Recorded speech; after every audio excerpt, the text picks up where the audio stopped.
Hello दोस्तों। मैं पहले अपना परिचय दे देता हूँ। मैं CA BL Agrawal, Excel educational institute Raipur का डायरेक्टर।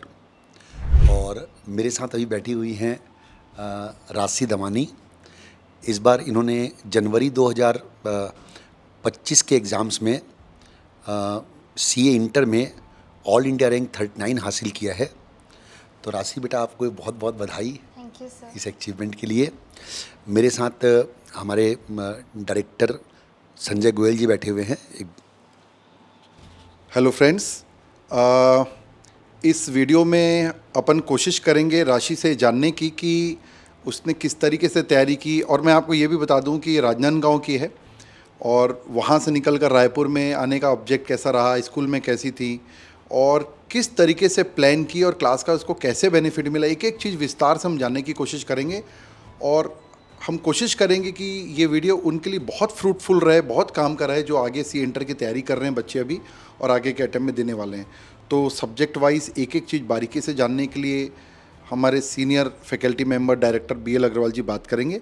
फिर मैं जनरल चीज़ें जानने की कोशिश करूंगा कि फ़ेस टू फेस क्लासेस में उन्होंने किस तरीके से परफॉर्म किया और क्या चीज़ें उन्होंने एक्स्ट्रा ध्यान रखी जिससे कि वो ये मुकाम हासिल कर पाए। तो राशि बेटा, मैं आपका रिजल्ट दिख रहा हूँ तो आपको एडवांस अकाउंट में 88 मार्क्स मिले हैं और फाइनेंशियल मैनेज कॉस्ट अकाउंट में आपको 89 मार्क्स मिले हैं। फाइनेंशियल मैनेजमेंट में आपने 79 मार्क्स लाए हैं। ऑडिटिंग या फिर टफ सब्जेक्ट में आपने 74 मार्क्स लाए हैं। तो बेटा, मैं जानना चाहता हूँ कि आपका इतना बेहतरीन परफॉर्मेंस का क्या रीज़न है। जैसे एडवांस अकाउंट से अगर अपन स्टार्ट करें तो एडवांस अकाउंट में 88 मार्क्स आपके आए हैं। तो आपने किस तरीके से एडवांस अकाउंट की तैयारी की थी, थोड़ा बताएंगे। सर फर्स्ट थिंग जो थी वो क्लासेस में रेगुलर आना और जो भी क्लास में हो रहा है जाके डेली उसे रिवाइज करना, ये मैं फोकस करती थी क्लासेस के टाइम पे। और वीकली टेस्ट के लिए जब मैं पढ़ाई करती थी तो मैं पूरे क्वेश्चंस बना के देखती थी। वहीं से मैं सॉर्टिंग कर ली थी कि मेरे को आगे क्या क्या क्वेश्चंस अटेम्प्ट करना है फिर से। एंड कुछ कुछ क्वेश्चन पूरे इंपॉर्टेंट नहीं होते बट उसमें कुछ एडजस्टमेंट्स रहते हैं, तो एडजस्टमेंट की अलग मार्किंग कर लिया था मैंने। और फिर से जब मैं पीएल में पहली बार पढ़ी थी तो मैं ऐसे पढ़ी थी जैसे मैं फ़र्स्ट टाइम पढ़ रही हूँ। ऐसा मान के चल रही थी कि मेरे को कुछ नहीं आता है, एकदम बेसिक से पूरी पढ़ाई की थी। और उसमें भी और एक्स्ट्रा मार्किंग जो मैंने पहले नहीं की थी, जो मेरे को लग रहा है फिर से इम्पॉर्टेंट है, उसे भी मैंने मार्क कर लिया था। और 1.5 डेज़ में मैं क्या पढ़ूँगी उसके लिए मैंने अलग हाईलाइटर से टिक किया था कि ये मेरे को फिर से देखना है। तो बहुत ज़बरदस्त लगा मुझे आपका जो प्लानिंग है। यानी वीकली टेस्ट में पूरे क्वेश्चंस बनाने के बाद और पीएल के समय ये सोचना कि नहीं, मैं जीरो से स्टार्ट करूं, और 1.5 दिन के लिए 1.5 डे के लिए आपने अलग से मार्कर से मार्किंग करके रखा था। That is very nice. अच्छा, ये बताइए कि कॉस्ट अकाउंट में आपको 89 मार्क्स मिले हैं। यस तो इसमें आपने किस तरीके से तैयारी की थी बेटा? सर, कॉस्टिंग में प्रैक्टिस बहुत इंपॉर्टेंट होती है, वाउचिंग से कुछ नहीं होता है। और मैंने वीकली टेस्ट में भी पूरे क्वेश्चंस बनाए थे एंड पीएल में भी क्वेश्चंस बनाए थे। मैं वाउचिंग के भरोसे नहीं थी क्योंकि प्रैक्टिस करेंगे तभी एग्ज़ाम में हाथ चलता है। तो मेन फोकस प्रैक्टिस था एंड मल्टीपल। तो बेटा, जो क्वेश्चन आपने बनाए थे पूरे बुक्स के अपनी क्वेश्चन थे कि कुछ और एक्स्ट्रा आपने क्वेश्चंस बनाए थे वो सब? यस सर, एक्सेल की बुक सर सफिशेंट है, एक्सेल की बुक को ही बनाई थी।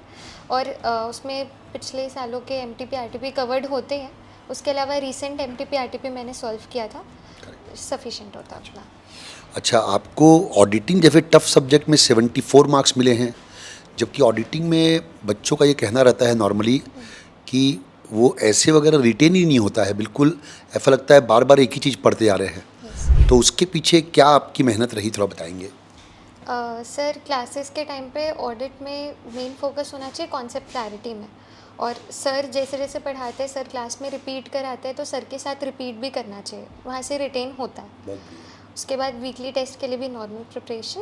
पीएल में मैं 3 महीने में डेली ऑडिट पढ़ती थी, मैंने एक दिन भी ऑडिट छोड़ा नहीं क्योंकि बहुत ज़्यादा वास्ट है।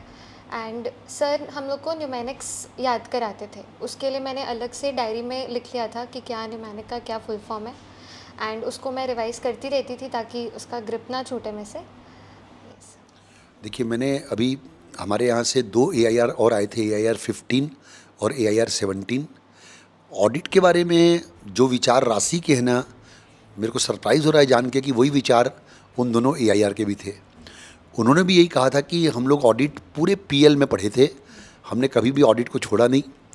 अच्छा बेटा, आपके फाइनेंशियल मैनेजमेंट और एसएम जबकि थ्योरी सब्जेक्ट है, उसमें भी आपने 79 मार्क्स हासिल किए, तो क्या किस तरीके से आपने तैयारी की थी इसकी? सर एफएम बहुत ही वास्ट है, उसमें बहुत सारे छोटे छोटे न्यू कॉन्सेप्ट्स बहुत सारे आते रहते हैं, तो उसके लिए पहली बार तो बहुत ही अपने आप को काम करके पढ़ना होता है कि नए नए टॉपिक्स आ रहे हैं बार बार। फिर लास्ट में मतलब एक बार एक चैप्टर ख़त्म हो जाए तो आप टॉपिक्स नोट कर लीजिए कि ये टॉपिक है, फिर उससे वो चीज़ शॉर्ट लगने लग जाती है। और फिर एफएम में भी प्रैक्टिस ज़रूरी है।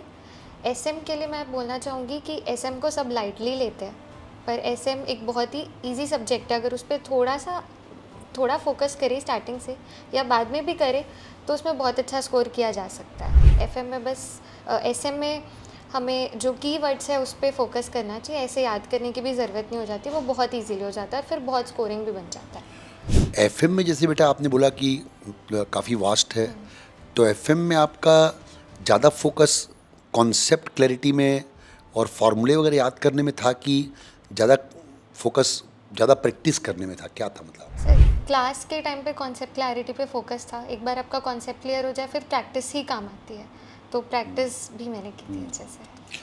ठीक है, तो राशि से हम लोगों ने समझा कि इन्होंने इतने अच्छे मार्क्स कैसे स्कोर किए एडवांस अकाउंट में, कॉस्टिंग में।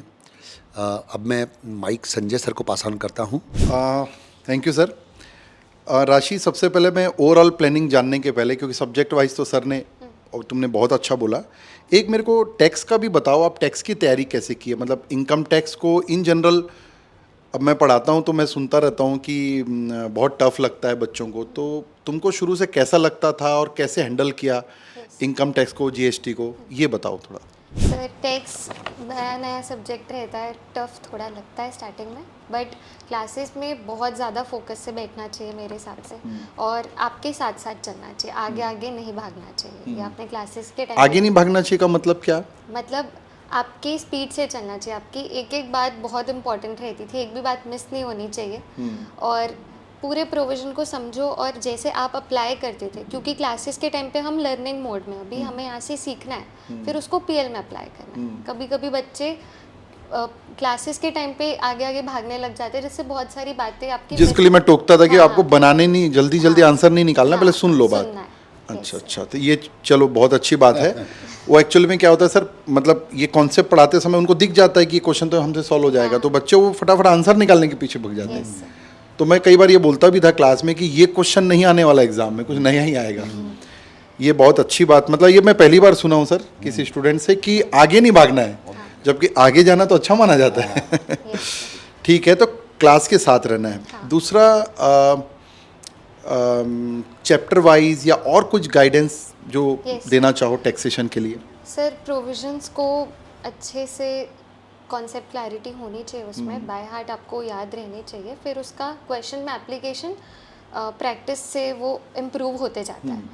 ऐसा होता है कि प्रोविज़न पढ़ रहे हैं बट कभी कभी समझ नहीं आता कि क्वेश्चन में कैसे अप्लाई करें, वो धीरे धीरे प्रैक्टिस से ही बिल्ड होता है, और प्रैक्टिस अच्छे से करनी चाहिए। एंड जो क्वेश्चंस आप बना रहे हो उसी को फिर से बना के देखना चाहिए।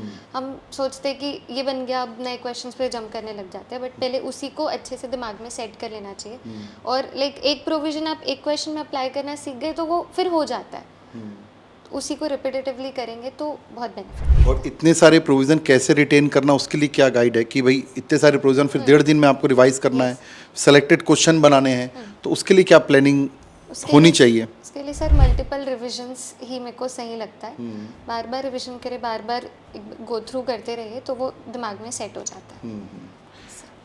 अब मैं ओवरऑल बात करूँगा, जब तुम राजनांदगांव से आई रायपुर, तो यहाँ फेस टू फेस क्लासेस हुई, कुछ फ्रेंड ऑनलाइन भी लिए होंगे और अलग अलग टीचर से भी लिए होंगे, तो यहाँ फेस टू फेस क्लास में जब आए आप और जो ऑनलाइन आपके फ्रेंड्स वगैरह से कंपेयर करते हैं, तो क्या फ़र्क दिखता है फेस टू फेस क्लास और ऑनलाइन क्लास? ऑनलाइन क्लास तो हम भी देते हैं, बट फिर भी क्योंकि हमको ऐसा लगता है कि फेस टू फेस में बहुत बढ़िया रिजल्ट आ रहा है, तो उसमें क्या डिफरेंस दिखता है आपको? सर ऑनलाइन में बहुत ज़्यादा डिसिप्लिन चाहिए, मेरे अंदर था डिसिप्लिन, मेरे को पता है, बट इतना भी नहीं था कि मैं पूरा अपना सी इंटर रिस्क पे डाल दूँ। मैंने 1 महीना ऑनलाइन किया है क्लासेस। जब मैं बीकॉम के लिए राजनांदगांव वापस गई थी तब मेरे को समझ आ गया था ऑनलाइन मेरे लिए तो नहीं बना है, 12 आवर्स की क्लासेस के लिए स्पेशली। एंड अब फेस टू फेस में इतने सारे बच्चों के बीच में पता नहीं चलता है, 12 आवर्स की क्लासेस भी आपको हैवी नहीं लगती है। एंड बहुत ही कॉम्पिटिटिव इन्वायरमेंट, पॉजिटिव इन्वायरमेंट है। सब वीकली टेस्ट से रैंक वगैरह आए तो बहुत मोटिवेशन मिलता है और अच्छा परफॉर्म करने का। और लाइक आपको कोई भी डाउट हो, आपके पास आसपास इतने फ्रेंड्स हैं, फ्रेंड्स से नहीं हो रहा है, टीचर्स एक्सेल में डेली हर क्लास के बाद 15 मिनट्स का ब्रेक, वो बहुत अच्छी चीज़ लगती है मेरे को कि जो डाउट आ रहा है तुरंत क्लियर हो जाता है, कोई भी डाउट आपका अटका हुआ नहीं रहता है। मतलब जो डाउट हो क्लास के बाद सर रहते हैं उनसे Yes. पूछ लो। वीकली टेस्ट से क्या सपोर्ट मिला? हम जो वीकली टेस्ट लेते हैं आप, सर हम जाके डेली रिवीजन तो करते हैं बट वीकली टेस्ट देने के बाद समझ आता है कि कितने अच्छे से अभी मेरे को समझ आया ये चैप्टर और कहाँ मैं लैग कर रही हूँ और क्या इम्प्रूवमेंट करनी है। और उससे राइटिंग प्रैक्टिस भी हो जाती है, आपको पीएल में फिर एक्स्ट्रा अलग से कुछ करने की ज़रूरत नहीं पड़ती, स्पीड भी बढ़ती है टेस्ट देने से। तो ये व्यूवर्स को मैं बता देता हूँ कि मैं वीडियो ऑन होने के पहले भी राशि से बात कर रहा था। उसने अपने पूरा AIR के पीछे उन्होंने बोला कि सर मैंने खूब सारे टेस्ट लिखे, मॉक टेस्ट भी लिखे। तो ये एक बहुत बढ़िया चीज़ आप नोट कर सकते हैं। तो एक तो फेस टू फेस क्लास हो गई, फिर अपने वीकली टेस्ट का आपने बेनिफिट बताया, फिर हम लोग रोज़ आके कई बार टीचर्स क्वेश्चंस भी पूछते हैं। Questions, मैं तो स्पेशली रोज़ माइक आपको दे देता था सबको कि भाई बताओ। उसका कोई मतलब एक मतलब क्लास में एनवायरनमेंट बनता था, कुछ फ़ायदा मिलता था? यस सर, बहुत ज़्यादा डर रहता था कि अगले दिन सर पूछने वाले हैं, तो उसके एक दिन पहले हम रिवाइज करके ही आते थे। वहाँ पे एक रिवीजन होता था, जो 15 मिनट्स का ब्रेक मिलता था उसके पहले भी एक बार पन्ने पलटा लेते थे कि सर पूछने वाले हैं, तो उससे भी बहुत बेनिफिट होता था। और आप जैसे क्वेश्चन पूछते थे, एक बोलना भी सीखे हम वहाँ से। इसी को बोलते हैं डर के आगे जीते। तो ठीक है, एक तो वो हो गया। फिर हम और आगे बढ़ते हैं तो कोर्स कंप्लीशन के बाद रिवीजन वगैरह हमने लिया, उसका क्या सपोर्ट मिला आपको? ये सर बहुत ज़्यादा सपोर्ट मिला, एक पूरे कोर्स को कंपाइलेशन मिल जाता है रिवीजन से, उसका बहुत बेनिफिट। और फिर मॉक टेस्ट आपने दिया पूरा? Yes, sir, मैंने तो पूरा मॉक mock टेस्ट आप ऑनलाइन दिए कि फिर आके यहीं पर ऑनलाइन दिए? दी थी मैं। ऑनलाइन। Yes. यहाँ पे आके नहीं दिए थे? तो क्या सजेस्ट करेंगे, आके देना चाहिए कि ऑनलाइन देना चाहिए? आके देना चाहिए। क्योंकि आप बाहर के थे तो यूज बाहर, के हाँ। टाइम वेस्ट ना हो करके। यस सर, मॉक टेस्ट का फ़ायदा मिला? यस सर, बहुत फ़ायदा मिला, क्या क्या गलती हुई उससे सीखने को मिला। एंड स्पीड बढ़ती है, 3 घंटे में आप अटेम्प्ट कर पा रहे हो कि नहीं पूरा। अपनी और- कमी समझ में आती है। हाँ, एंड किस सीक्वेंस में अटेम्प्ट करना चाहिए, क्योंकि अभी 30% MCQ हो गया है, तो वो सीक्वेंस भी बहुत मैटर करता है। अच्छा। हाँ। और लास्ट जब PL में आप तैयारी कर रहे थे तो उस समय जब डाउट होता था तो क्या करते थे? मतलब हमने तो एक शेड्यूल दिया था, वो शेड्यूल फॉलो किया आपने इंटर में कि उसको एक नया शेड्यूल बनाया आपने? मैंने अपने हिसाब से थोड़ा मोल्ड किया। मतलब उस शेड्यूल को थोड़ा मोल्ड किया Yes, आपने sir. जो अपने टेस्ट के हिसाब से। वो तो खैर हम बोलते भी हैं कि शेड्यूल को थोड़ा टेलर मेड कर सकते Yes, हो, sir. तो उसका बेनिफिट मिला शेड्यूल यस का? सर, बहुत ज़्यादा। डेली आप उसी शेड्यूल में पढ़ रहे हैं और आपके आसपास जितने फ्रेंड्स हैं वो लोग भी उसी शेड्यूल में पढ़ रहे हैं, जिससे भी डाउट हो, जैसा भी डाउट हो, तुरंत क्लियर हो जाता था। Yes sir. तो सेम शेड्यूल में पढ़ने का ये फ़ायदा मिलता है कि हमको डाउट हुआ तो हमारे फ्रेंड भी उसी शेड्यूल पे पढ़ रहे हैं, Yes, sir. वही चैप्टर पढ़ रहे हैं, तो उसका बेनिफिट मिलता है। और फिर भी डाउट होते थे तो क्या करते थे? फिर टीचर से पूछते थे। तो टीचर्स का फ़ोन लग जाता था? हाँ हाँ, तो कितने सारे लोग से बात हुई? सबसे बात हुई मैं टेलीग्राम में मैसेज कर देती थी तो आंसर मिल reply आ जाता था? yes. अच्छा अच्छा। तो बहुत बहुत बधाई हो। मैं अब सर को देना चाहता हूँ, और कुछ फर्दर बात करना चाहें तो। मैं आपसे एक ये जानना चाहता हूँ राशि बेटा कि जैसे आप AIR 39 हो, है ना? अब हो सकता है कि आपके कुछ फ्रेंड्स पास नहीं हुए होंगे, एक ग्रुप पास हुए होंगे, तो आपको एक मतलब प्रैक्टिकल गाइडेंस देना है व्यूअर्स को यस। कि आपको क्या डिफरेंस समझ में आ रहा है आपके AIR 39 आने में और जो बच्चे आपके साथ वाले फेल हो रहे हैं, या एक डिफरेंस क्या आपको? सर मेरे को ऐसा लगता है कि ब्रेन सबका सेम ही रहता है, जो डिफरेंस आता है वो मेहनत से आता है। और PL में बहुत डिसिप्लिन रहना ज़रूरी है। मैंने सोशल मीडिया से पूरा क्विट कर दी थी, 3-4 महीने मेरा सोशल मीडिया बंद था और लाइक जितने भी फैमिली फंक्शन, दिवाली, मैंने कुछ भी सेलिब्रेट नहीं किया।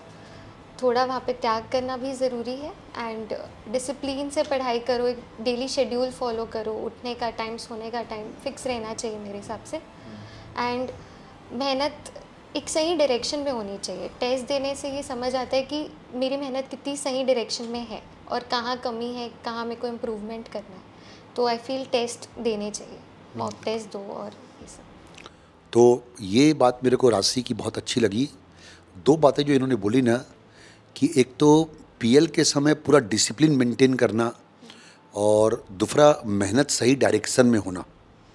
सोशल मीडिया से 2-3 महीने 4 महीने के लिए दूर होना मतलब बड़ी बात है। और कोई फेस्टिवल नहीं मनाना। हाँ, कोई फेस्टिवल नहीं मनाना, ये भी बड़ी बात है। बच्चों को लगता है कि ये फेस्टिवल मना लेते हैं, फिर तो आते ही रहेगा। मतलब AIR लाने के लिए कुछ तो अलग करना पड़ता है, ये राशि से समझ में आ गया है।